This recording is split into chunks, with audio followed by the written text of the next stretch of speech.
pembinaan, dan pelayanan teknologi di bidang lingkungan. Visi PTL adalah menjadi pusat unggulan teknologi yang mengutamakan inovasi dan layanan teknologi untuk meningkatkan daya saing dan kemandirian bangsa. Dan misi PTL adalah melaksanakan pengkajian dan penerapan teknologi yang menghasilkan inovasi dan layanan teknologi di bidang lingkungan dengan berpegang kepada semangat cipta, creativity, integrity, professional, teamwork, dan accountable. Dalam perjalanannya, PTL telah mampu menghasilkan produk-produk unggul inovasi teknologi lingkungan, antara lain, teknologi pengolahan sampah proses termal atau PLTSA, teknologi pemantauan kualitas air secara online atau Onlimo, teknologi Arsino untuk air minum yang sehat, aman, dan hemat, teknologi fitoremediasi sebagai solusi perbaikan kualitas lingkungan di industri perminyakan, teknologi fotobioreaktor mikroalga untuk menyerap emisi CO2, teknologi biogas dari limbah cair untuk pengolahan limbah industri tahu, analisis mengenai dampak lingkungan atau AMDAL, teknologi pengendalian pencemaran udara, teknologi pengelolaan sampah perkotaan, teknologi daur ulang air limbah menjadi air bersih yang aman dan sehat, dan inovasi teknologi lingkungan lainnya. Selama ini, PTL telah dipercaya oleh mitra nasional maupun internasional, di antaranya Kementerian Lingkungan Hidup dan Kehutanan, Kementerian Pekerjaan Umum dan Perumahan Rakyat, Kementerian Koordinator Kemaritiman, Kementerian Perencanaan Pembangunan Nasional, DPR RI, Pemprov DKI Jakarta, Pertamina, Jakpro, Paljaya, PPLI, Kawasaki, Hitachi, Horiba, Toyobo, Pemerintah Prefektur Hiroshima, UNEP, NIES, dan masih banyak lagi. Dengan dukungan 100 SDM yang mumpuni dan profesional, serta sarana dan prasarana yang memadai seperti laboratorium dan jurnal ilmiah nasional terakreditasi, PTL optimis dapat terus berkembang menjadi pusat inovasi dan unggulan di bidang teknologi lingkungan. PTL akan terus meningkatkan pelayanan dan inovasi di bidang lingkungan. Dengan semangat cipta, PTL terus bergerak dan berinovasi, mengabdikan diri demi kejayaan bangsa dan negara. PTL, Innovation and Excellence in Environmental Technology. Videoku jelas ya di situ ya.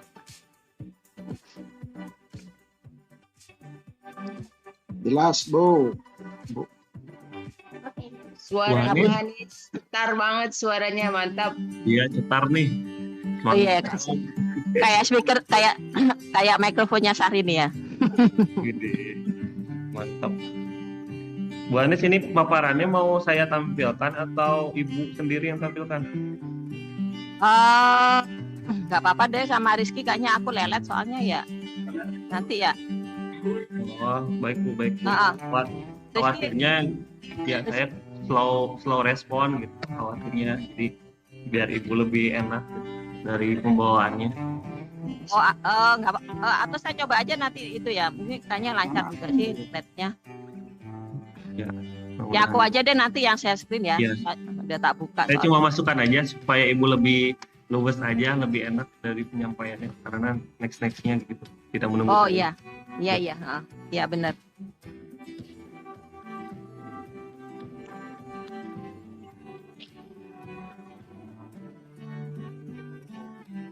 Ya udah. Kita mau di-admit jam berapa, Bu? 7.30. Ini udah ada mau di-admit semua. Ini udah Apa- 7.33, Bu. Iya udah di itu aja di Semua, Bu. Tapi Pak Mak belum masuk ya. Yang lain juga belum. Nggak apa-apa kan mulai. Ya nanti Ini Pak kira-kira Giat mah udah masuk nih, Giat Ciamis. di admit Kalau- aja. Kalau masih ada diskusi kayak gini mending ditunda dulu sih, Bu. Iya. Kalau udah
atau Omnimo, teknologi Arsinum untuk air minum yang sehat, aman, dan hemat, teknologi fitoremediasi sebagai solusi perbaikan kualitas lingkungan di industri perminyakan, teknologi fotobioreaktor mikroalga untuk menyerap emisi CO2, teknologi biogas dari limbah cair untuk pengolahan limbah industri tahu, analisis mengenai dampak lingkungan atau AMDAL, teknologi pengendalian pencemaran udara, teknologi pengelolaan sampah perkotaan, teknologi daur ulang air limbah menjadi air bersih yang aman dan sehat, dan inovasi teknologi lingkungan lainnya. Selama ini, PTL telah dipercaya oleh mitra nasional maupun internasional, di antaranya Kementerian Lingkungan Hidup dan Kehutanan, Kementerian Pekerjaan Umum dan Perumahan Udah ya, Rakyat, pada YouTube ya. Kementerian Koordinator Kemaritiman, Kementerian Perencanaan Pembangunan Nasional, DPR RI, Pemprov DKI Jakarta, Pertamina, Jakpro, Paljaya, PPLI, Kawasaki, Hitachi, Horiba, Toyobo, Pemerintah Prefektur YouTube-nya udah oke Hiroshima, ya YouTube. UNEP, NIES, dan masih banyak lagi. Dengan dukungan 100 SDM yang mumpuni dan profesional, serta sarana dan prasarana yang memadai seperti laboratorium dan jurnal ilmiah nasional terakreditasi, PTL optimis dapat terus berkembang menjadi pusat inovasi dan unggulan di bidang teknologi lingkungan. PTL akan terus meningkatkan pelayanan dan inovasi di bidang lingkungan. Dengan semangat cipta, PTL terus bergerak dan berinovasi, mengabdikan diri demi kejayaan bangsa dan negara. Innovation and Excellence in Environmental Technology. Waalaikumsalam Mbak Nia, waalaikumsalam warahmatullahi wabarakatuh. Ya, suaraku jelas ya, Nis? Jelas. Aku Oke. udah background. Bapak Ibu, Ya, assalamualaikum warahmatullahi wabarakatuh. Selamat pagi semuanya, Bapak Ibu. Selamat datang di acara webinar kami, webinar teknologi ekonomi hijau, Pusat Teknologi Lingkungan BPPT. Mohon maaf nanti acaranya resmi dimulai jam 8 pagi, jadi sekarang masih tahap registrasi dan pemasukan para peserta ke dalam ruang Zoom. Kami menyediakan 500 kuota. Nanti kalau sudah sampai 500, ya, bagi yang tidak kebagian masuk ke Zoom bisa langsung ke YouTube dengan link yang sudah disebarkan lewat WA. Assalamualaikum. Waalaikumsalam warahmatullahi wabarakatuh. Salam kenal dari Bandung nih, Kang Dadan, PPM Jabar. Selamat kenal juga Pak Dadan. Ya. Assalamualaikum Ibu. Waalaikumsalam warahmatullahi wabarakatuh. Bu Salam Irma. kenal dari Polres Kemenkes Bandung, Bu, dari jurusan Salam kenal juga Ibu. Assalamualaikum Ibu, selamat pagi. Waalaikumsalam warahmatullahi wabarakatuh. Salam kenal semuanya ya. Ya.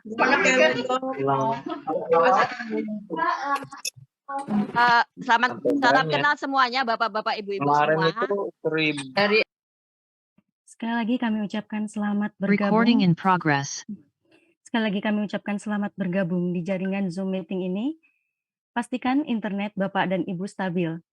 Dimohon Bapak dan Ibu dapat menggunakan nama disertai nama instansi yang jelas. Demi kelancaran dan ketertiban berlangsungnya acara ini, kami mohon Bapak dan Ibu dapat menonaktifkan fitur mikrofon saat tidak berbicara. Jika Bapak dan Ibu ingin bertanya secara langsung, Bapak dan Ibu dapat mengaktifkan fitur raise hand dan penanya terpilih bisa langsung mengaktifkan fitur mikrofon. Dimohon Bapak dan Ibu dapat menyalakan fitur video, khususnya saat sesi foto bersama. Bagi Bapak dan Ibu yang menyalakan fitur video, kami harapkan dapat menggunakan latar belakang Zoom yang dapat diunduh pada tautan yang kami bagikan, dan menggunakan pakaian yang sopan serta duduk dalam posisi yang baik. Dimohon Bapak dan Ibu dapat mengisi daftar hadir pada tautan yang akan dibagikan oleh panitia. Bapak dan Ibu dapat bertanya melalui tautan pertanyaan yang akan disampaikan oleh panitia, dan nantinya pertanyaan tersebut akan dibacakan langsung oleh moderator. Tautan materi dan sertifikat hanya diberikan kepada peserta yang mengisi tautan daftar hadir yang akan dibagikan oleh panitia di akhir acara. Demikian tata tertib webinar telah saya sampaikan agar dapat disepakati bersama.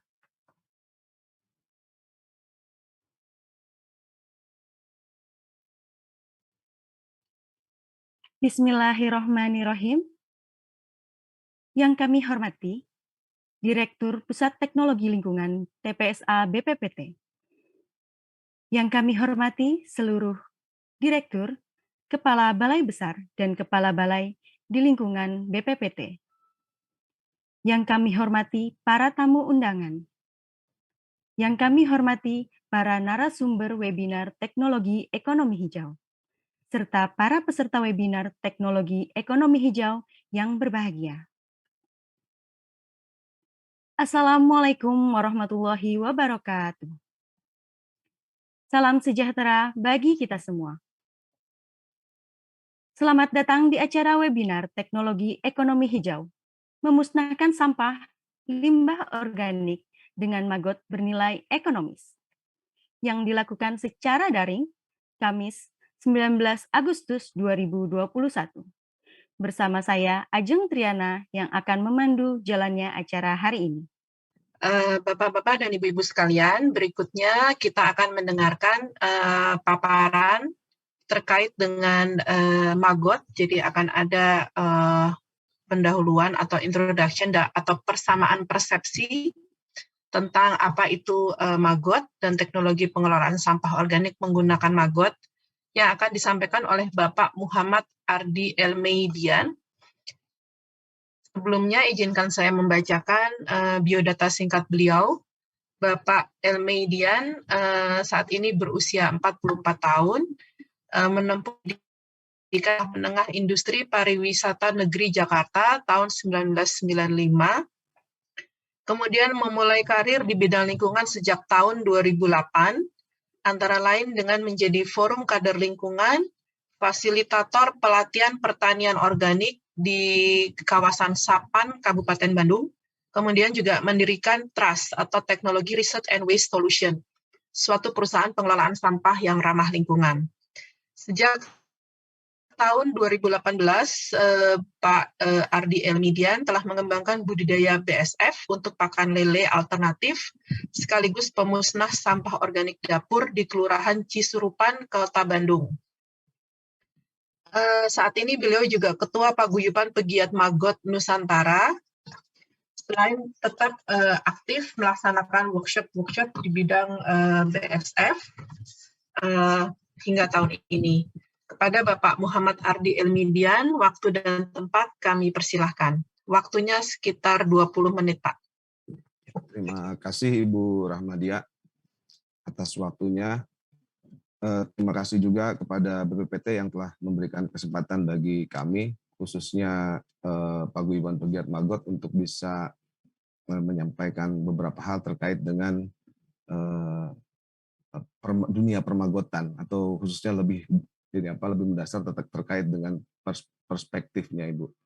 Izinkan saya untuk berbagi slide ya, Ibu ya.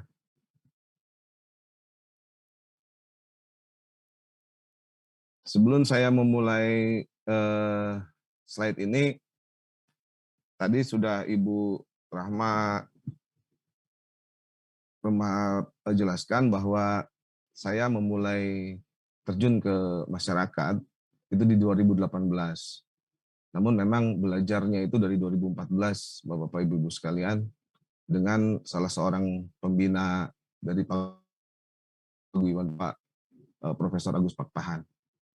Baik, Bapak Ibu sekalian, kenapa penting perspektif dari olah sampah organik dengan biokonversi BSF ini? Karena saya melihat banyak sekali perspektif, paling ada 3 perspektif yang saya lihat di masyarakat. Ada perspektif bisnis, ada perspektif peternakan gitu ya, ada perspektif lingkungan atau di pengelolaan sampahnya itu sendiri. Nah karena itu Paguyuban Pegiat Magot merasa penting untuk menyamakan perspektif ini. Baik, Bapak Ibu sekalian, agar kita mengetahui apa sih sebenarnya perspektif itu. Ini saya ambil dari Kamus Besar Bahasa Indonesia online ya, jadi bisa diakses sama Bapak Ibu sekalian. Jadi ini di poin kedua, perspektif itu artinya adalah sudut pandang atau pandangan kita. Jadi kalau kita memandang sesuatu dari sudut yang sama, insya Allah nanti ke depannya itu akan mempunyai sudut pandang yang sama juga gitu ke banyak hal. Nah, dari sudut pandang ini biasanya akan menghasilkan beberapa ide. Nah, ide sendiri di dalam Kamus Besar Bahasa Indonesia itu adalah perancangan yang tersusun di dalam pikiran kita. Jadi berupa gagasan-gagasan. Jadi kalau ditanya, biasanya kita sering mengasumsikan, pikir dong gitu. Kita nunjuk ke dalam kepala kita, padahal pikiran itu nggak ada di dalam kepala. Yang ada di dalam kepala kita itu otak. Pikiran itu kalau dalam bahasa beberapa filosof, sebenarnya pikiran itu ada seluas-luasnya. Bahasa saya sebagai seorang muslim, pikiran dan perasaan saya itu tembus sampai ke langit gitu. Kira-kira seperti itu. Ini ada gambaran di bagian bawah di mana ide itu berbeda ide itu bisa sama dalam satu perspektif. Tetapi satu ide itu bisa beda dalam pandangan-pandangannya. Nah, ini kenapa perspektif itu jadi penting gitu ya. Jadi duluan mana sih sebenarnya antara ide dengan perspektif? Nah, berikutnya yang akan saya sampaikan. Jadi di dalam saya pernah membaca jurnalnya filosof ya, Hegel waktu itu. Jadi Hegel bilang kalau sesuatu yang kita lihat itu ada dua, yaitu fakta dan refleksi. Nah, saya sedikit menyempurnakan lah barangkali ya. Faktanya oke, saya ambil gitu ya. Terus refleksi itu adalah buah dari pemikiran, di mana ada yang kita indra, lalu diolah. Kita indra dengan panca indera kita, lalu diolah dengan otak, maka dia akan jadi satu pemikiran. Atau banyak orang menyebutnya sebagai definisi. Nah, fakta pemikiran ini Hegel itu mencukupkan sampai di situ, itu bisa jadi definisi. Nah, karena saya belajar agama gitu ya, saya melihat banyak informasi yang pikiran kita itu terbatas gitu. Makanya kita membutuhkan informasi tambahan. Informasi tambahan itu apa? Informasi tambahan itu adalah informasi-informasi yang datang sebelum fakta itu ada. Sampai di sini mudah-mudahan paham ya. Nanti kalau nggak paham kita tanya jawab lah ya. Jadi ada fakta, ada pemikiran, dan ada informasi. Nah, baru bisa menghasilkan satu definisi. Dan definisi ini akan menghasilkan ide. Jadi duluan mana antara ide dengan perspektif? Duluan perspektif. Saya mengarahkannya seperti itu. Nah, di dalam ide itu ada perspektif, lalu ada fakta yang baru, kemudian ada informasi juga, informasi mengenai ide-ide dan perspektif itu. Nah, kemudian kita coba kaitkan antara perspektif, fakta, dan informasi itu,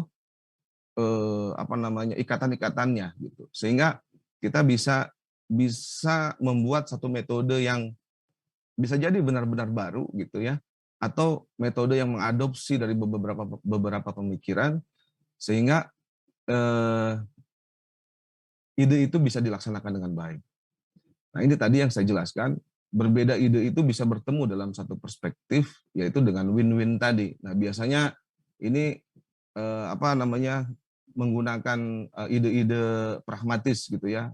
Pokoknya saling menguntungkan, hal-hal yang berbeda kita singkirkan, hal-hal yang sama kita satukan, kita padukan, maka kita akan bisa berjalan bersama-sama dalam satu perspektif. Saya sebutnya itu sebagai win-win. Nah, tapi ide yang sama bisa berbeda dalam perspektif ini. Nah, ini yang susah jalannya gitu.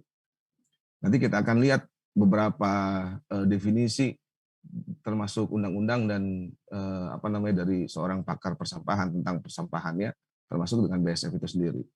Nah, perspektif itu sendiri perlu saya tekankan, perspektif itu yang membangun ide. Ya, tadi kita setelah berbicara mengenai perspektif secara umum, nah seharusnya kita juga bisa mendefinisikan sesuatu dengan dasar yang benar gitu. Setidaknya ada beberapa hal di sini yang mau saya sampaikan, bahwa definisi itu adalah sangat penting karena mempengaruhi pola-pola perlakuan hingga penanganan terhadap sesuatu yang didefinisikan. Jadi kalau kita bicara mengenai sampah tadi, seperti bapak-bapak sebelum saya gitu ya. Tadi kalau yang disampaikan sama Bu Hanis sangat teknis, saya juga bingung itu. Saya mau belajar lagi sama Bu Hanis. Nah, tapi kalau yang disampaikan sama Bapak siapa yang sebelum Bu Hanis ya, itu kan nanti bagaimana kita bagaimana mendefinisikan sesuatu itu gitu. Bagaimana kita mendefinisikan sampah itu. Kalau kata Bapak tersebut, Bapak Taufik ya kalau nggak salah ya. Bapak Taufik itu bilang bahwa sampah itu jangan sia-sia gitu ya, jangan mubazir, jangan dibuang-buang, maka itu akan mempengaruhi pola-pola pikir kita, dan pola-pola pikir kita itu akan mempengaruhi perbuatan kita, dan itu nanti akan menjadi penting dalam mendefinisikan itu. Oleh karenanya, sebuah definisi sebaiknya memberikan informasi yang jelas mengenai fakta sesuatu serta informasi yang mengenai fakta tersebut. Jadi kalau sampah itu apa, kan kita gampang aja, oh itu sampah, tapi kita nggak paham sebenarnya apa sih sampah itu gitu. Kenapa sampah itu bisa terjadi gitu. Harusnya kita berpikir sejauh itu. Dan bagaimana sampah ini, akan kemana sampah ini kita buat, akan kita jadikan apa sampah ini. Gitu ya. Nah, hubungan antara fakta dan informasi inilah yang menjadikan definisi. Jadi kalau kita hanya melihat sampah itu hanya seonggok sesuatu yang tidak berguna, gitu, maka selamanya itu akan menjadi tidak berguna. Tapi ketika kita melihat bahwa sampah itu adalah sesuatu yang akan berdampak terhadap lingkungan, gitu, kita akan berusaha menyelesaikannya. Lebih jauh apabila kita melihat sampah itu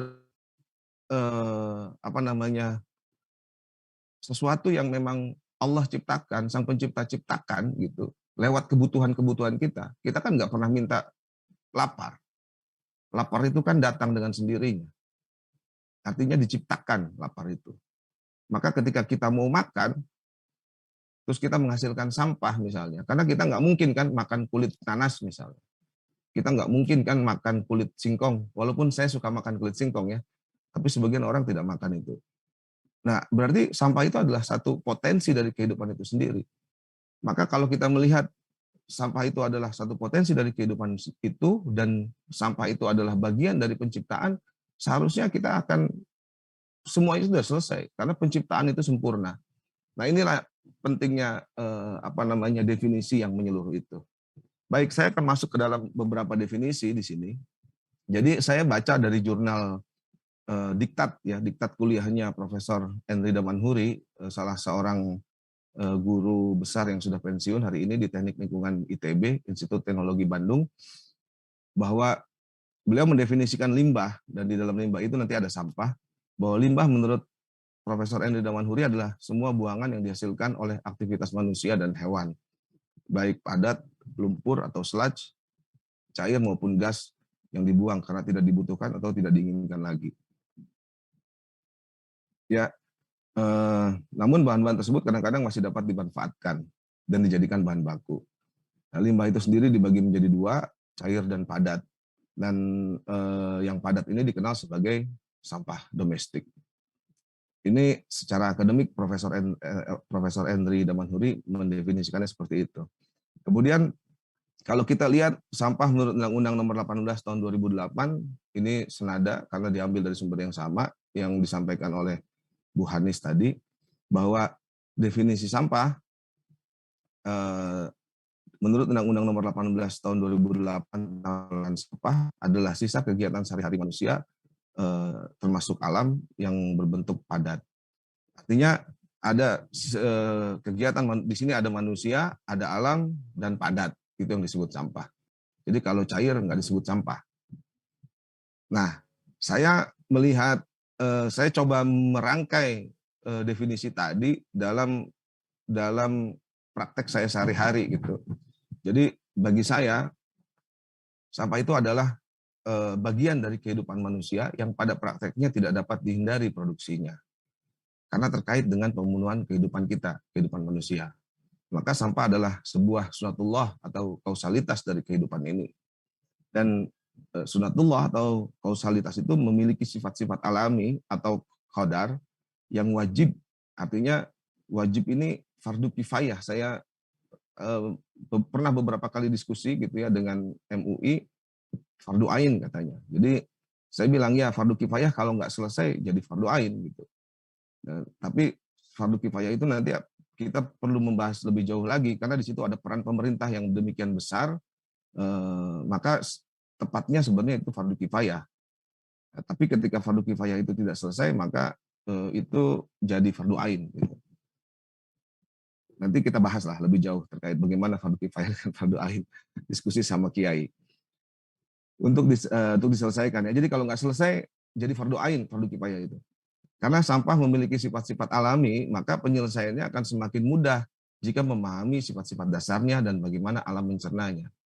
Dalam beberapa diskusi saya pernah sampaikan terkait teknologi gitu ya. Kita terlalu berpikir terlalu jauh gitu. Kita tidak melihat sesuatu yang dekat. Kita tidak melihat tidak memandang dari sudut pandang yang benar, bahasa saya begitu barangkali. Jadi bahwa teknologi itu adalah cuma sesuatu yang kita buat saja, sesuatu yang kita bikin di workshop, sesuatu yang kita nggak berpikir bahwa udara yang mengalir, air yang mengalir, kehidupan ini juga berupa teknologi.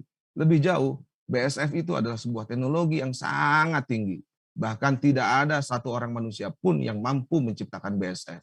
Itu statement saya. Nah, kita balik kepada perspektif budidaya BSF ini sendiri. Jadi ada beberapa hal yang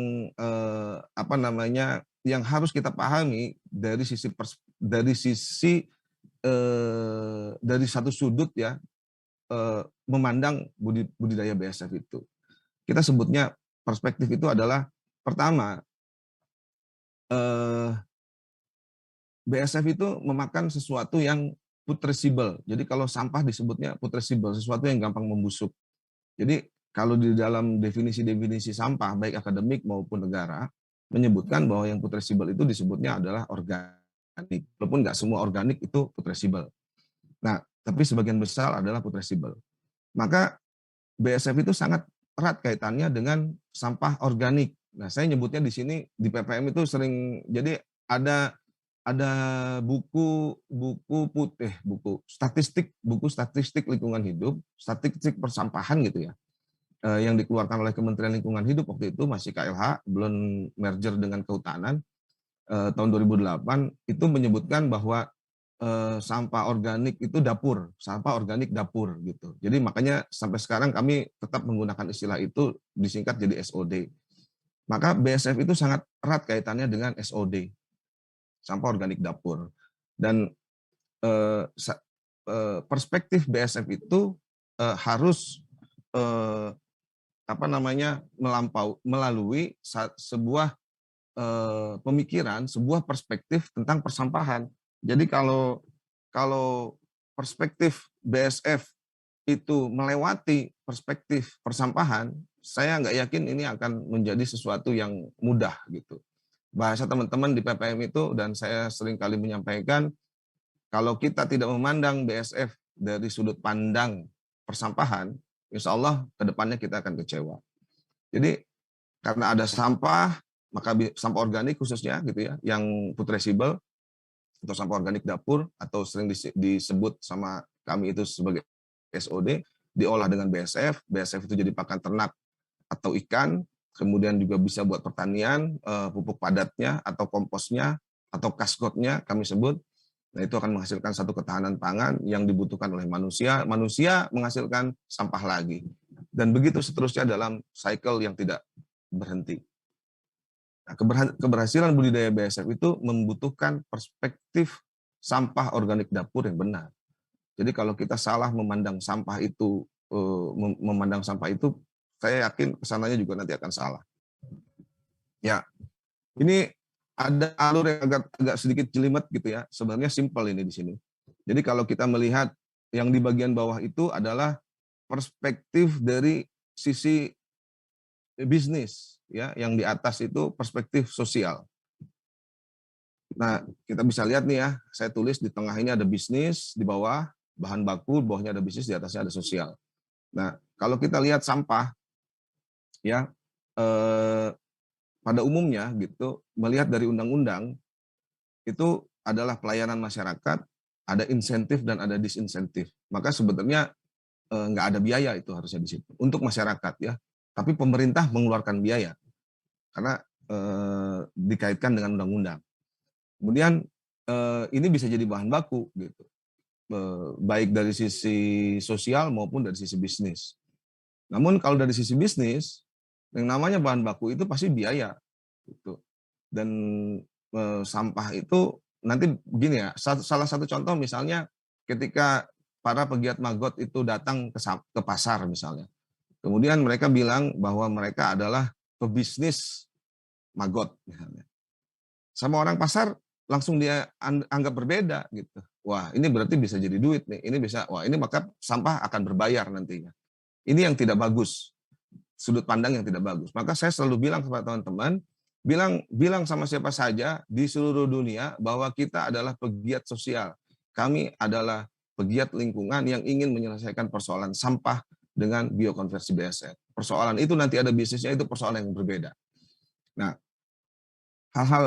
hal ini juga terjadi di tempat lain gitu ya. Saya ambil contoh misalnya satu daerah, tidak saya sebutkan lah ya, di Jawa Barat ini, ketika saya membangun atau membuat sesuatu fasilitas yang kapasitas BSF-nya pengennya sampai 10 ton per hari, tapi baru 5 tonan kalau nggak salah hari ini itu ketika dibicarakan sama Kadis gitu oke-oke aja gitu. Begitu bicara sedikit ke bawah gitu ya, itu udah beda lagi nanti sama Kabid misalnya. Oh ini kan skalanya udah industri ini kan berarti bisnis ini berarti harus akan menjadi nilai ini berarti ada biayanya. Nah, itu berbeda kan. Padahal dari awal saya udah bilang ini adalah kegiatan sosial yang nanti ada sisi bisnisnya. Sisi bisnis itu mengikuti dan pasti, jadi nggak perlu dipikirin sebenarnya. Nah, apabila kita memulai sesuatu ini dari sisi bisnis, saya berani jamin di ujungnya akan rugi. Minimal itu kecewa lah. Dan kalau kita memulai ini dari sisi sosial gitu ya, artinya kepedulian kita terhadap lingkungan, kepedulian kita terhadap sesama, kepedulian kita terhadap bumi, barangkali itu, insya Allah kita akan untung. Kalaupun tidak untung di dunia ini, untung di akhirat paling enggak. Ya, aspek lingkungan adalah argumentasi yang benar. Jadi secara umum dilihat dari sudut pandang manapun gitu ya, dari ide apapun, dari agama manapun gitu, aspek lingkungan adalah argumentasi yang benar. Kalau siapa saja memandang sampah itu bermanfaat, kemudian diberikan nilai kepada sampah itu, menurut saya ini udah salah lagi gitu. Nah inilah kenapa perspektif itu jadi penting gitu ya. Terakhir Ibu Menteri Lingkungan Hidup dan Kehutanan mengeluarkan statement bahwa sampah sebagai sumber daya. Bisa aja dari sudut pandang yang makro gitu. Tapi dari sudut pandang yang mikro ini hati-hati nanti. Karena begitu kita datang, nanti saya akan cerita betapa timbulan sampah yang cukup besar itu berada dan perannya itu ada di pemerintah. Di mana? Karena di pasar tradisional. Ya, sekali lagi di slide yang ini saya akan sampaikan bahwa aspek lingkungan adalah argumentasi yang benar. Jadi idenya harus melalui sisi-sisi lingkungan, bukan ide bisnis. Ini bisa menjadi bisnis gitu. Ya, itu betul. Tapi itu bukan perspektif yang benar. Kurang lebih seperti itu. Nah, definisi budidaya BSF yang benar itu adalah upaya pengolahan sampah atau limbah organik putrescible menggunakan metode biokonversi dengan larva BSF. Sehingga BSF dengan segala turunannya bisa mensubstitusi atau menjadikan pakan ternak dan ikan, serta menyuburkan tanah atau media tanam. Nah, ini definisi saya yang buat sendiri definisinya. Ya, kita mulai masuk sedikit teknis gitu ya, bahwa tadi yang disebutkan Bapak Taufik, Bapak Taufik ya, bahwa banyak data gitu. Sri Wahyono, Pak. Ya? Sri Wahyono. Pak Sri Wahyono, Bapak Sri. Ya. Bapak Sri ini memang banyak data ya Pak gitu. Nah ini kalau menurut saya harus disamakan perspektifnya kan, sama-sama pemerintah aja beda kan, bingung nih Pak. Oke, saya karena memang operator persampahan hari ini dipegang oleh Kementerian Lingkungan Hidup, maka saya Kementerian Lingkungan Hidup dan Kehutanan, maka saya pakai datanya Kementerian Lingkungan Hidup dan Kehutanan lewat web di web SIPSN belum lama ini, bahwa komposisi sampah berdasarkan jenis sampah itu 39,7% atau 40% dirata-ratakan, karena secara umum itu ada 40-an persen gitu ya, itu ada sisa makanan. Yang lainnya itu di bawah 20%. Bahkan nggak ada yang sampai 20%. Maka karena memang kita bicara tentang BSF hari ini, Magot, maka ya kita bicara yang itu aja ya, yang sisa makanan tadi. Sebagaimana yang disampaikan oleh narasumber-narasumber sebelumnya. Nah, komposisi sampah berdasarkan sumber sampah. Jadi ternyata sumber sampah yang paling tinggi itu adalah permukiman penduduk. Betul angkanya 37%-an, gitu ya. Itu benar sekali. Kemudian disusul dengan 16% itu wilayah pasar tradisional. Tolong digarisbawahi ini bahwa setelah rumah tangga itu ada pasar tradisional. Nanti angkanya akan menakjubkan melihat apa yang dilakukan oleh Prof. Endri dan rekannya di Bekasi. Kemudian 14,5% itu adalah sampah lainnya. Ini agak bingung juga kalau lainnya ya. Tapi setidaknya, ada 16%. 16% kawasan. Nah, ini yang menarik Bapak-Bapak dan Ibu-Ibu sekalian. Ini memang di satu kota ya, Kota Bekasi, pengembangan sistem, saya ambil datanya itu dari pengembangan sistem penanganan sampah di TPA Sumber Batu, Kota Bekasi, yang disusun oleh Anissa Ratna Putri dan Profesor Endri Demak. Dan di sana dilihat bahwa permukiman itu memunculkan sampah 50%. 50% putrescible-nya, gitu maksudnya. Putrescible itu sampah yang mudah membusuk ya. Kemudian di jalur kontainer dan protokol itu 73,91%. Jalur kontainer dan protokol itu kalau kita lihat diagram yang sebelumnya, yang ini itu masuknya di sampah kawasan berarti, yang 16%. Kemudian pasar tradisional itu 81,34%. Bagaimana kalau kita komunikasikan angka-angka ini gitu ya. Jadi ternyata kalau memang sampah rumah tangga itu terbesar adalah 37 atau 36%, kemudian sisa makanannya adalah 40%, maka sebenarnya hanya 18,7% timbulan sampah dari masyarakat itu. Nah, yang menariknya bahwa timbulan sampah dari pasar tradisional itu lewat penelitiannya Prof. Endri tadi itu adalah 13,1%. Pertanyaan saya, kenapa nggak coba beresin dulu yang di pasar tradisional? Di mana semuanya jelas, stakeholder-nya jelas. Jadi ini akan bisa jadi contoh di masyarakat. Kenapa nggak bisa? Ini pertanyaan. Kemudian yang di kawasan, tadi yang Ibu Hanis bilang ada UIKM gitu ya, yang datang. Ini kenapa kita nggak selesaikan di kawasan? Di kawasan ini ada 11,2%. Bayangkan, saya keluarkan dulu angka rumah tangganya, ya, angka masyarakatnya yang 18,7%. Kalau pasar tradisional dengan kawasan disatukan saja, itu sudah 24,3% kita selesaikan pusat sampah. Itu stakeholder-nya jelas. Kita nggak perlu woro-woro datang ke rumah-rumah seperti yang dilakukan PPM hari ini, gitu ya. Itu cukup datang ke satu pasar menyelesaikan banyak persoalan. Dan itu mudah untuk dijadikan contoh oleh masyarakat. Termasuk kawasan. Ini perlu digarisbawahi ya, Bapak, Ibu-Ibu. Nanti kita jadi bahan diskusi. Ya, itu yang bisa saya sampaikan. Jadi, ada dua hal paling tidak yang penting. Pertama, kita harus memandang bahwa perspektif persampahan ini adalah perspektif lingkungan atau perspektif sosial. Jangan berangkat melalui perspektif bisnis. Ini akan salah langkah nanti. Sebagaimana perspektif itu adalah satu sudut pandang, kita memandang dari sudut yang salah. Jadi nanti nggak akan ketemu nanti. Coba kita gali undang-undang, gali peraturan pemerintah, gitu ya, gali yang lain sehingga kita bisa bersinergi dalam membangun komunikasi, dalam membuat jejaring dan membuat perencanaan yang strategis bersama para stakeholder. Gitu. demikian yang bisa saya sampaikan, Bapak Ibu sekalian. Saya kembalikan lagi ke moderator atas kekurangan. Saya mohon maaf. Terima kasih. Mungkin untuk memulai sesi diskusi, kami harap MC dapat mulai menayangkan pertanyaan-pertanyaan yang sudah diajukan oleh para peserta. Baik, terima kasih. Oke, ini pertanyaan pertama dari Bapak Abdul Rahman. Ini tidak disebutkan pertanyaannya ditujukan ke siapa, tapi yang ditanyakan adalah bagaimana caranya budidaya maggot di lingkungan perumahan. Karena yang saya ketahui untuk budidaya maggot membutuhkan lingkungan yang luas. Mungkin karena tidak disebutkan namanya, saya bisa minta Bapak Ardi Elmedian untuk menjawab. Silakan Pak Elmedian. Ya, saya coba jawab ya Pak. Jadi ada dua model untuk budidaya BSF itu Pak, atau maggot BSF itu. Pertama, yang dihamparkan di bawah gitu ya, dengan yang sering dikenal itu dengan biopon.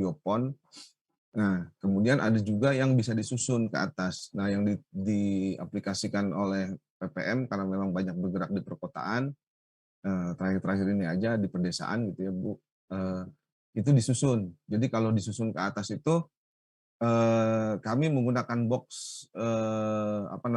disebutnya tuh rabbit box. Emang agak lumayan kalau baru, tapi kalau di Bandung ini ada yang second, satu box itu harganya sekitar 40-50 ribu maksimalnya second ya Bu ya.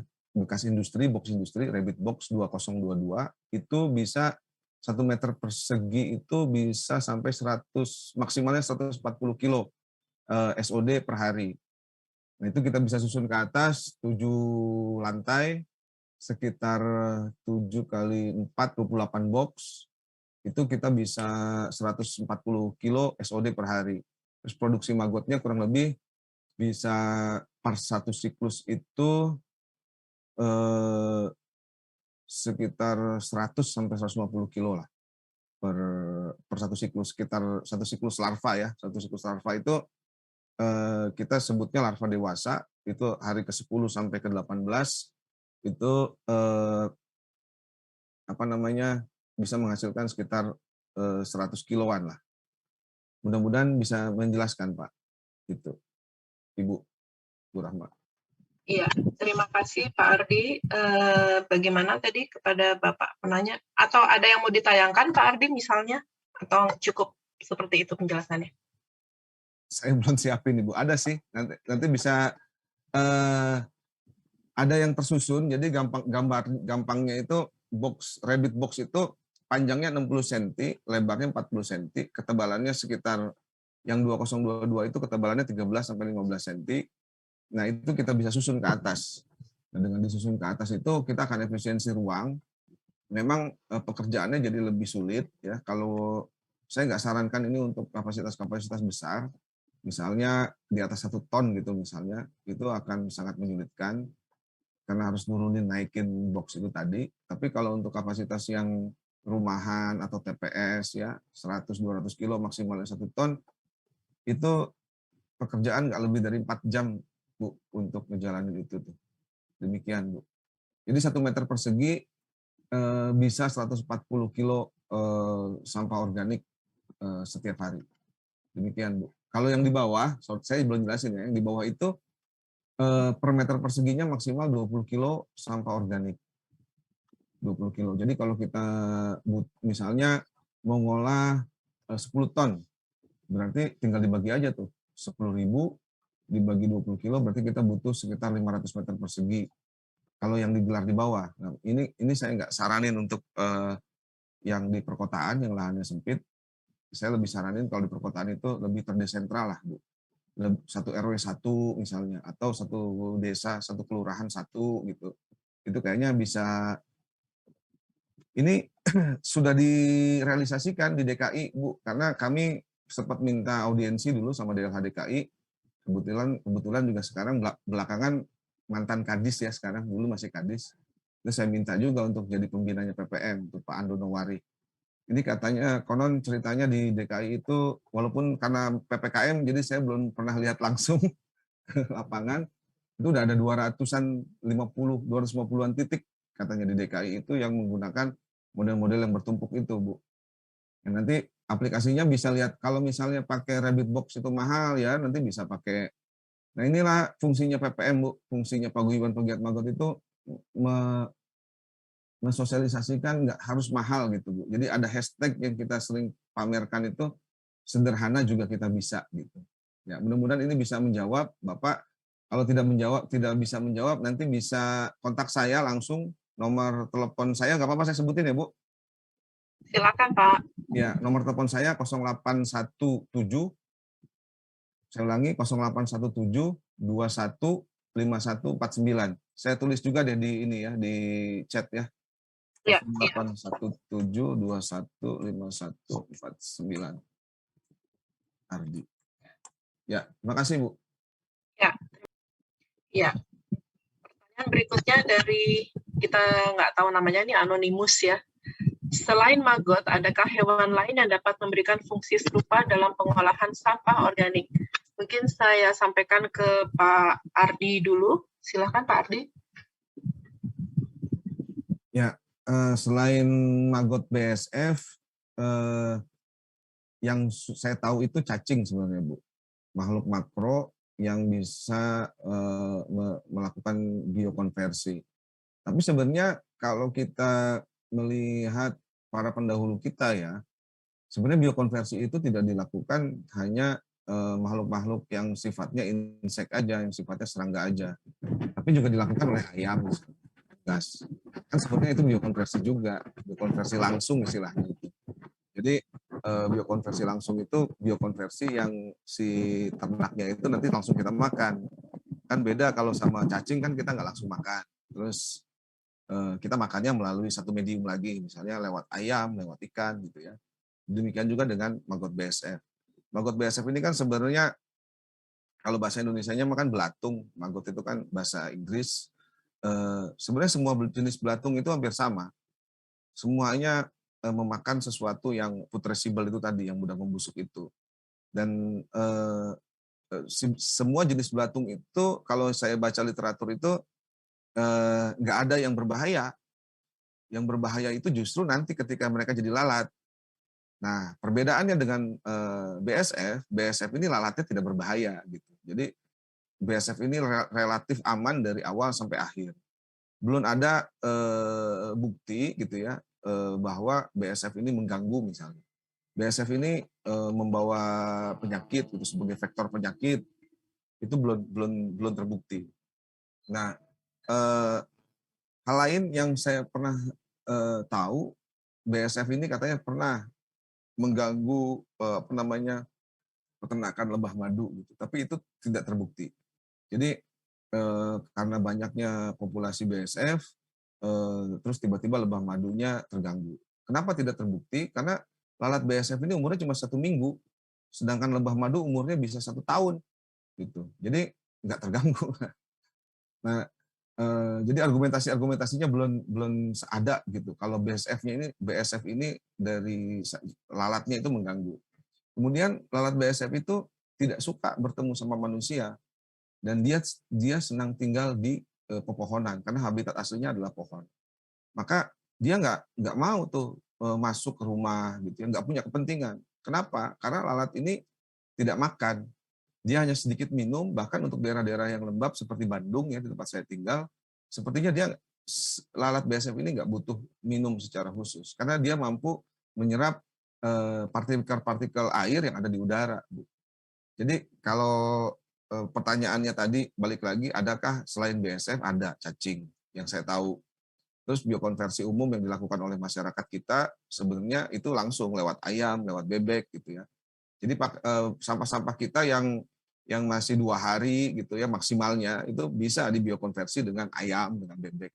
Jadi jangan berpikir biokonversi itu adalah teknologi yang jelimet gitu. Kayak insinerator kan jelimet tuh teknologinya. Nah ini enggak gitu. Ini sederhana. Dan yang luar biasanya, nggak ada ahli insinerator yang bisa bikin BSF, bisa nggak ada. Maksudnya lalatnya ya Bu. Terima kasih Bu. Ya, terima kasih Pak Ardi. Ya, mungkin memang seperti yang disampaikan Pak Wahyono tadi ya, bahwa setiap sistem itu kan punya tujuannya masing-masing. Jadi misalnya insinerator pun juga menurut kami juga akan efisien tergantung pada jenis sampah dan limbah yang dihasilkan ya. Baik, mungkin kita beralih ke pertanyaan berikutnya. Apakah semua dari Pak Priyono ya, apakah semua jenis maggot bisa dipakai untuk pakan ternak unggas dan pakan ikan? Apakah ada dampak negatif pada manusia, ternak, gitu apa ya, makan maggot tersebut? Mungkin apakah ada dampak negatif pada manusia jika makan ternak yang mengkonsumsi maggot? Mungkin kira-kira seperti itu. Mungkin bisa dijawab oleh Pak Ardi Elmedian. Ya, siap Bu. Jadi pertama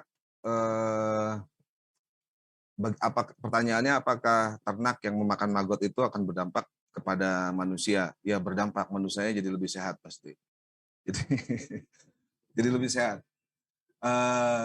Berdampak banget ya Bapak-Bapak, Ibu-Ibu. Jadi begini ya Bapak-Bapak, Ibu-Ibu sekalian. Terus terang aja salah satu guru besarnya PPM itu adalah Profesor Agus Pakpahan. Beliau salah seorang profesor riset di IPB dan concernnya itu kepada stunting. Jadi terbalik. Ini tadi kalau saya bilang kita punya ide yang berbeda. Prof. Agus itu idenya berangkat dari stunting. Kenapa pendeknya kenapa orang Indonesia itu stunting? Jadi Bapak Ibu-Ibu nanti bisa lihat video-videonya Prof. Agus, atau saya jelaskan sedikit barangkali begini. Prof. Agus itu cerita sama saya di 2006 itu dikasih hadiah sama anaknya, waktu itu usianya 60 tahun kalau nggak salah. Hadiahnya itu buku, judulnya itu IQ and Wealth of Nation. Di situ ternyata Indonesia itu mendapat urutan ke berapa gitu, di mana IQ kita tuh di bawah 80 katanya. Ini kan mengecewakan sekali. Sebagai seorang peneliti, terus kenapa bisa begitu? Ternyata salah satu parameternya itu beliau ada seminar kalau nggak salah waktu itu di Amerika, saya lupa ya yang disebutkan itu, tentang fly, tentang tentang lalat. Jadi seminar umum tentang lalat. Dan di situ disebutkan bahwa lalat itu umumnya adalah bahwa insek itu adalah salah satu alternatif protein masa depan. Itu isi seminarnya. Ini disampaikan oleh Prof. Agus ya Bu. Saya nggak ikut seminarnya karena saya bukan profesor. Nah, kemudian Prof. Agus baca satu buku judulnya Fly. Kemudian di 2010 beliau melakukan riset mengenai black soldier fly. Artinya, setiap larva itu sebenarnya aman. Setiap larva itu aman. Banyak penelitian yang literatur yang saya baca pun demikian. Bahkan, saya melihat di beberapa negara itu, salah satu contohnya Amerika misalnya, dan kemarin ini saya dapat kabar dari orang Bangladesh, itu bahkan ada yang mereka konsumsi itu. Di Singapura kalau nggak salah, saya dapat informasi juga, itu dijadikan makanan bayi. Yang nggak tahu prosesnya bagaimana. Jadi kenapa jadikan makanan bayi? Karena setahu saya ada linoleat terkandung di dalam maggot BSF itu, maggot BSF ya, bukan maggot yang lain. Secara umum maggot itu aman, tapi ini saya cerita tentang maggot BSF. Maggot BSF itu di beberapa daerah itu dijadikan konsumsi oleh manusia dan sudah dinyatakan aman. Di Indonesia, 2 kementerian. Pertama, Kementerian Kelautan dan Perikanan. Jadi udah beberapa tahun terakhir ini Kementerian Kelautan dan Perikanan itu gencar banget itu mensosialisasikan bagaimana maggot BSF ini bisa menjadi salah satu solusi untuk ketahanan pangan, terutamanya untuk mensubstitusi protein yang berasal dari ternak ikan. Itu KKP. Kemudian Departemen Pertanian lewat Kementerian Pertanian itu mengeluarkan, saya lupa ya, tentang apa namanya budidaya gitu ya. BSF ini dijadikan salah satu budidaya bagi Kementerian Pertanian. Memang kemudian terakhir itu yang saya dapat itu Kementerian Lingkungan Hidup dan Kehutanan. Ya. Ini peran PPM juga lumayan karena kita sering komunikasi ke beliau-beliau di sana. untuk mengeluarkan panduan. Bahkan kami dari PPM itu menyurati ke Menteri agar memberikan satu keputusan Menteri ya atau Kepmen gitu atau Permen, karena sudah keluar Permen tentang bank sampah tapi nggak ada Permen tentang olah sampah organik. Jadi karena kami ini memang bergerak di grassroots, terus bergerak juga di Dinas Lingkungan Hidup di daerah, termasuk provinsi, di mana-mana gitu ya. Laporan yang saya dapat dari teman-teman itu di bawah itu terkesan setengah hati untuk bergerak, kecuali Pak Giatno barangkali gitu ya. Kenapa? Karena dari atas nggak ada perintah gitu. Peraturan menterinya tidak menyebutkan. Makanya PPM berinisiatif untuk menyurati menteri waktu itu untuk mengeluarkan permen khusus tentang olah sampah organik ini. Gitu. Jadi upaya-upaya BPPT hari ini untuk mensosialisasikan, itu kuat secara regulasi. Demikian, Ibu, sekali lagi, kalau dikonsumsi langsung aja aman, berarti apalagi dikonsumsi melalui ayam atau ikan atau ternak yang lainnya. Itu akan lebih aman lagi. Satu yang saya tambahkan, MUI mengeluarkan fatwa. Gitu ya. Saya juga harus jujur ya, saya pegiat maggot, MUI mengeluarkan fatwa bahwa maggot BSF itu haram dimakan sama manusia, tapi mubah dimakan oleh hewan, dan hewan yang makan maggot itu halal dimakan oleh manusia. Demikian, Ibu. Terima kasih. Ya, terima kasih banyak Pak Abi atas jawabannya. Bapak ini mungkinnya Bapak Bagai, bagaimana sebaiknya law enforcement untuk pemilahan sampah di Indonesia? Oh, ini namanya Pak Indra Purwadi ya. Tapi ini diajukan ke siapa ya? Mungkin Pak Holik ya bisa menjawab. Pak Holik, silakan Pak.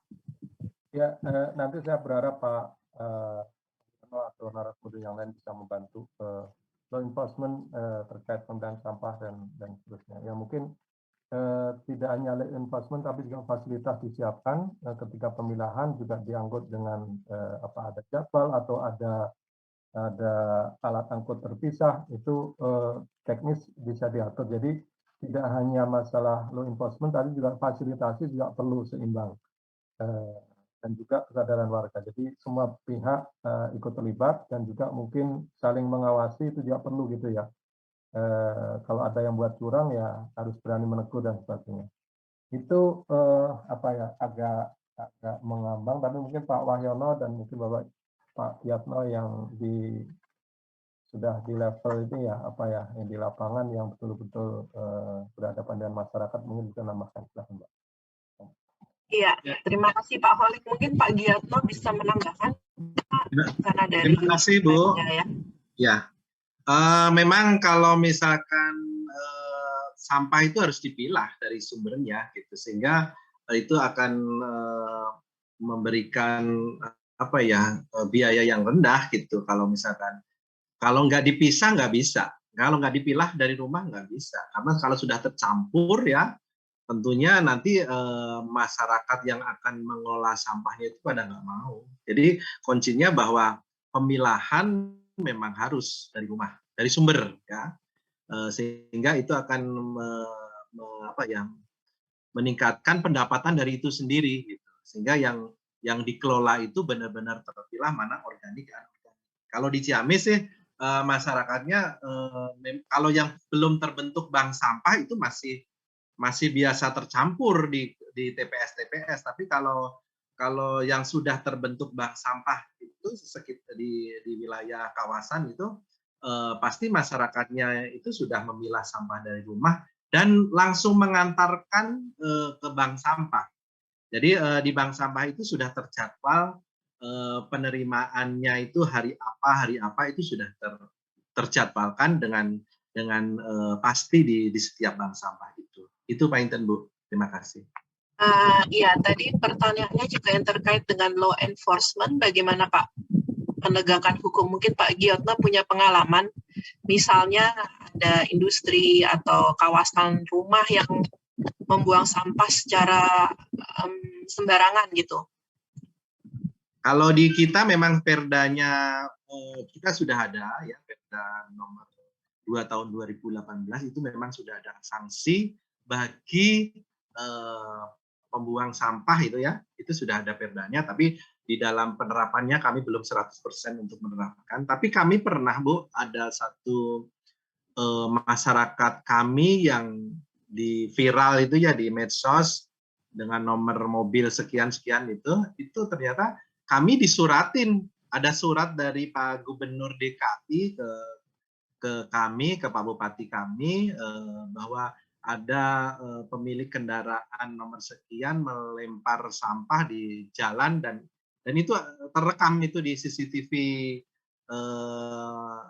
DKI gitu dan ternyata pas kami telusuri kami ke lokasi yang pemilik kendaraan itu ternyata mobilnya sudah dijual oleh orang Jakarta kalau nggak salah kemarin itu kami itu ya, sehingga nah itu menjadi satu perhatian juga bagi kami untuk menerapkan sanksi bagi pembuang sampah sembarangan. Itu Bu, terima kasih.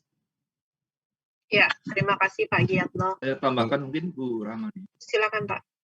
Ya baik, tadi topiknya adalah law enforcement terhadap pemilahan gitu.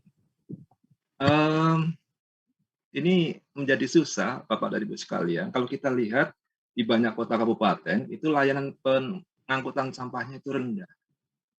Rata-rata di Indonesia itu layanan pengangkutannya itu dari 50-60%. Artinya apa?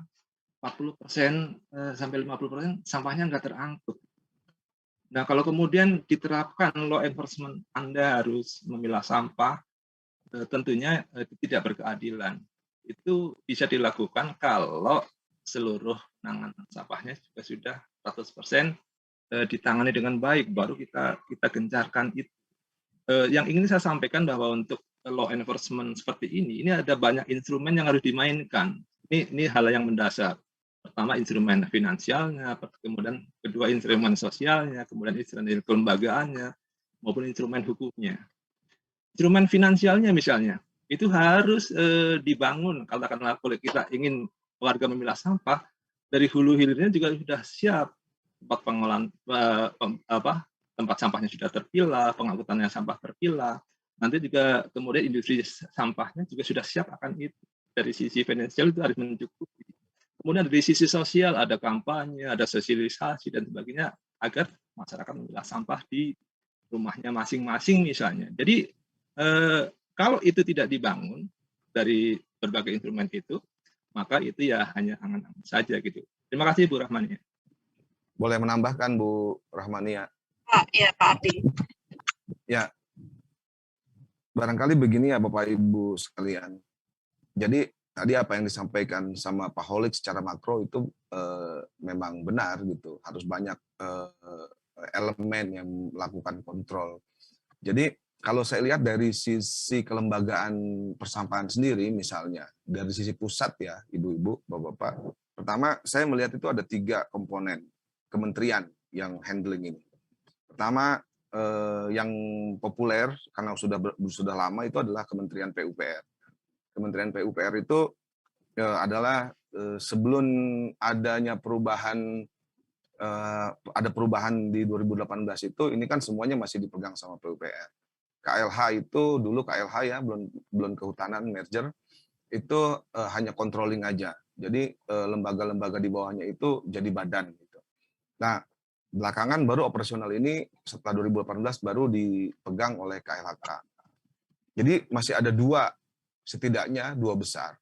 Nah, kemudian ada waste to energy. Waste to energy itu yang leading SDM, Kementerian SDM. Nah, ini saya lihat kalau kata Pak Holik ini harus saling harus sinergi. Saya lihat ini aja dari sisi ini aja nih. Kalau bahasa Sundanya mah pacocoro kokot, apa Pak Giatno? Bahasa Indonesia pacocoro kokot. Apa itu Pak Adi? Pacocoro kokot tuh saling mendahului gitu. Padahal sama bis kota kan dilarang saling mendahului. Nah, saya melihat itu di sisi pusat, Bu. Kemudian di daerah gitu ya. Di daerah itu PPM itu giat sekali Bu bergerak di daerah untuk mendorong ini melalui LH misalnya. Nah, itu lewat LH sehingga bisa berkembang nanti ke pertanian, ke peternakan, ke perikanan dan lain sebagainya, sehingga semua stakeholder bisa sinergi. Padahal kalau kita lihat Perpres terakhir di tahun 2017 itu, Perpres nomor, tolong koreksi kalau salah ya, nomor 91 kalau nggak salah, tahun 2017, itu menargetkan kepada pemerintah daerah itu, Jakstranas itu menargetkan kepada daerah itu pelayanan pengolahan itu 100%. 30% itu pada sedikit sekali, 30% diolah di daerah gitu. 70% yang dibuang. Saya kalau bahasa teman-teman PPM itu 30% itu serahin aja sama pegiat Magot itu. Dan hitung-hitungan tadi saya di akhir slide saya, 30% itu dicapai dengan mudah dengan melakukan pengolahan sampah organik food traceable di pasar dan kawasan komersial. Selesai itu. 30% tercapai. Nah, ini kalau di daerah, Bu, ya ini bukan cuma Jawa Barat aja nih karena saya di Bandung ya, di berbagai daerah, Bukit Tinggi misalnya, ada juga Bengkulu ya, Bengkulu Selatan itu yang saya tahu, Kalimantan, ini Sulawesi saya kurang inilah ya, walaupun di sini saya tahu juga ada orang Sulawesi yang ikut, itu sulit. Ada kalanya pegiat Magot itu ketika kita ngambilin sampah dari pasar misalnya, bukannya dikasih kopi malah dimintain rokok gitu. Kan repot nih. Kalau yang mintanya mungkin preman gitu ya, orang-orang yang memang nongkrong di pasar itu mungkin kita biasa aja lah gitu. Tapi kadang-kadang yang pakai seragam juga minta. Nah, ini kalau menurut saya hal-hal seperti ini yang yang dilakukan oleh PPM di berbagai daerah, termasuk ke pusat komunikasinya. Kenapa kami meminta Ibu Menteri LHK untuk membuat edaran itu terkait tentang pengolahan sampah organik, bahkan membuat permen khusus gitu. Paling tidak itu ada adendum lah di Permen nomor 13 tahun 2018 atau 2020 tentang bank sampah, bahwa komponen pengolahan organiknya sangat sedikit. Bahkan tidak disebutkan dalam pasal. Hanya disebutkan composting di rumah gitu. Jadi apa yang direncanakan sama BPPT, apa yang direncanakan sama Pak Sri Wahyono tadi itu jauh panggang dari api, Pak, aplikasi di lapangannya. Kenapa? Instrumen regulasinya juga kalau menurut saya mesti diperbaiki. Nah, saya rasa ini BPPT punya peran untuk memberikan rekomendasi kepada pemerintah pusat, baik daerah gitu ya. Jadi saya kali ini memang lewat Bu Hanis bisa berkomunikasi, alhamdulillah ya, dengan bapak-bapak dan ibu-ibu di BPPT. Di daerah di Jawa Barat kami juga komunikasi dengan Ibu Linda misalnya BP2D Jawa Barat gitu untuk memberikan rekomendasi kepada dinas-dinas terkait gitu ya, stakeholder bahasa saya, supaya bersinergi dan jangan saling lempar gitu. Kalau mau lempar-lemparan ke kita aja, ke PPM, nanti kita yang garap itu kita dorong satu-satu gitu. Bahasa saya begitu. Kami punya keberanian untuk itu dan yakin punya kemampuan untuk itu. Karena kami banyak, Pak, Ibu. Demikian, Bapak, Ibu. Terima kasih. Terima kasih, Pak Ardi. Tadi jawabannya sangat membumi ya, karena Pak Ardi hampir setiap hari lihat di lapangan apa yang terjadi. Waktu diskusi telah habis. Saya kembalikan saat ini ke MC. Mbak Ajeng, silakan.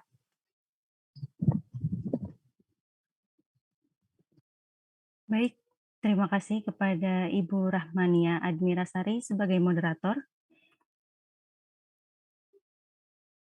Berikut saya sampaikan Bapak Ibu kontak konsultasi narasumber. Silahkan di screen capture. Hormati, acara selanjutnya adalah sambutan sekaligus penutupan yang akan disampaikan oleh Kepala Program STKK Ekonomi Hijau. Kepada Ibu Dr. Tusi Agustin Adibroto MSI, kami persilakan.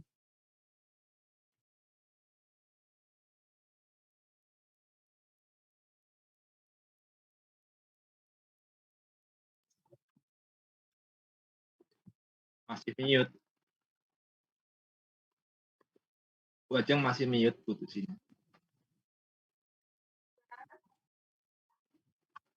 Oke, mungkin bisa bantu di Oke, sudah. Barusan belum bisa unmute. Terima kasih. Assalamualaikum warahmatullahi wabarakatuh. Salam sejahtera untuk kita semua. Pertama-tama saya ingin menyampaikan terima kasih dan penghargaan yang setinggi-tingginya kepada Bapak, Ibu, narasumber maupun seluruh peserta yang saya melihat jumlahnya luar biasa. Kami menyediakan 500 kapasitasnya dan itu kayaknya penuh karena yang di YouTube kemudian dibuka juga yang di YouTube itu juga cukup penuh. Jadi terima kasih atas antusiasme dan ini juga saya mungkin ingin menyampaikan kepada Pak Holik dalam hal ini sebagai direktur bahwa ternyata topik tentang sampah ini memang sangat menjadi perhatian besar dari berbagai kalangan karena sepertinya sudah timbul kesadaran bahwa bagaimana sih kita sebetulnya mengelola sampah kita dengan baik. Nah, yang kedua, saya tadi diminta oleh Ibu Ketua Panitia dalam hal ini Dr. Hanis Ambarsari, minta Bu, ini kan topik kita adalah, topik webinar kita adalah teknologi ekonomi hijau. Subtopiknya memusnahkan sampah atau limbah organik dengan maggot yang bernilai ekonomis. Nah, diminta bagaimana apa sih Bu benang merahnya antara teknologi ekonomi hijau dengan upaya memusnahkan sampah. Oleh karena itu, saya ingin menyampaikan pada kesempatan ini bahwa di Pusat Teknologi Lingkungan BPPT kita mempunyai satu tim kerekayasaan yang kita sebut dengan ekonomi hijau, pengembangan teknologi ekonomi hijau, di mana mungkin saya ingin menyampaikan atau sedikit menjelaskan kepada Bapak Ibu sekalian apa sih itu ekonomi hijau. Kita sekarang sering banyak mendengar tentang ekonomi hijau, ada ekonomi sirkular dan lain-lain.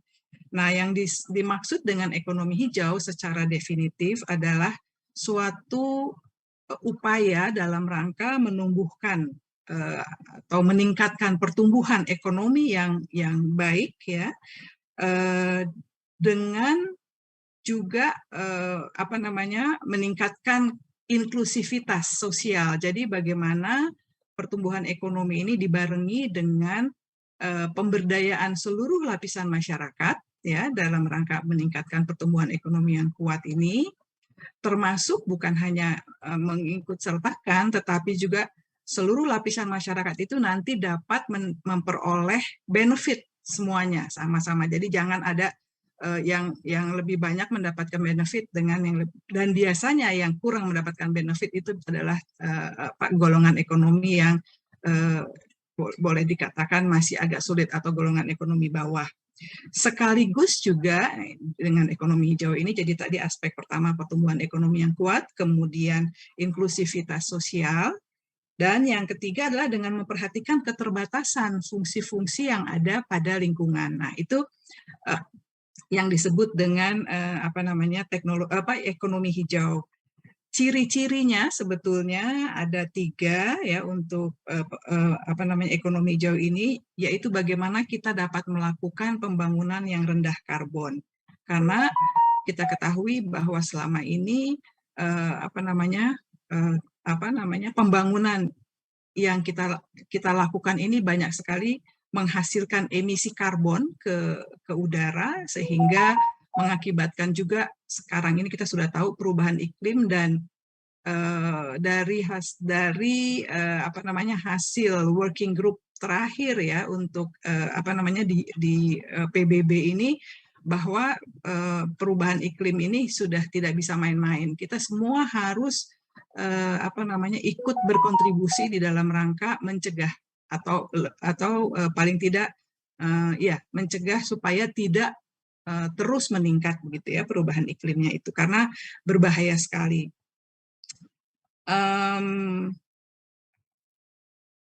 Termasuk kemarin saya juga dengar dari salah satu webinar ya, sekarang ini kan sebanyak sekali webinar. Dalam hal ini Pak Sarwono menyampaikan bahwa salah satunya itu adalah terjadinya pencairan permafrost di kutub ya yang sudah beratus abad atau beribu abad itu ada, dan itu dikhawatirkan bisa menimbulkan timbulnya penyakit-penyakit baru. Dan saya juga merasa ya sepertinya yang kita hadapi sekarang ini pandemi dan lain-lain itu mungkin juga akibat dari akibat dari kegiatan manusia itu sendiri. Nah, itulah yang disebut dengan ekonomi hijau. Nah, kami di PTL, Pusat Teknologi Lingkungan BPPT itu mempunyai satu tim atau program yang kita kenal dengan pengembangan teknologi hijau. Nah, salah satu dari kegiatan-kegiatan di ekonomi hijau ini adalah tentunya pengelolaan sampah. Dan di dalam pengelolaan sampah ini memang artinya berbagai teori mudah dilaksanakan, tetapi sangat sulit untuk mudah diucapkan tapi sangat sulit untuk dilaksanakan. Tetapi dan khususnya salah satu aspek dari pengelolaan sampah yaitu tentunya tadi pengelolaan limbah organik, khusus yang organik ini dengan maggot yang bernilai ekonomis. Jadi kalau kita lihat tadi saya sampaikan teknologi ekonomi hijau itu adalah masalah pertumbuhan ekonomi yang kuat, kemudian kontribusi dari seluruh lapisan masyarakat, khususnya juga dalam rangka dalam ekonomi hijau ini dalam rangka menurunkan tingkat kemiskinan, maka memusnahkan sampah limbah organik dengan maggot yang bernilai ekonomis ini sudah memenuhi kriteria daripada ciri-ciri atau daripada ekonomi hijau. Nah, law enforcement sih oke ya, tetapi kayaknya yang lebih penting lagi bagaimana satu kegiatan di bidang lingkungan ini dapat dapat dikaitkan dengan kegiatan perekonomian. Saya yakin juga tadi Pak Ardi, Pak Giatno pasti punya pengalaman-pengalaman terhadap hal tersebut. Artinya bagaimana menggerakkan masyarakat itu yang ujung-ujungnya bisa menghasilkan kegiatan perekonomian. Saya kira itu yang dapat saya sampaikan pada sambutan penutup ini, dan sekali lagi saya menyampaikan terima kasih dan penghargaan setinggi-tingginya untuk para narasumber maupun untuk para peserta yang telah dengan tekun mendengarkan. Dan dengan mengucapkan alhamdulillahirabbil alamin, saya menutup webinar teknologi ekonomi hijau memusnahkan sampah limbah organik dengan maggot yang bernilai ekonomis. Wassalamualaikum warahmatullahi wabarakatuh. Waalaikumsalam.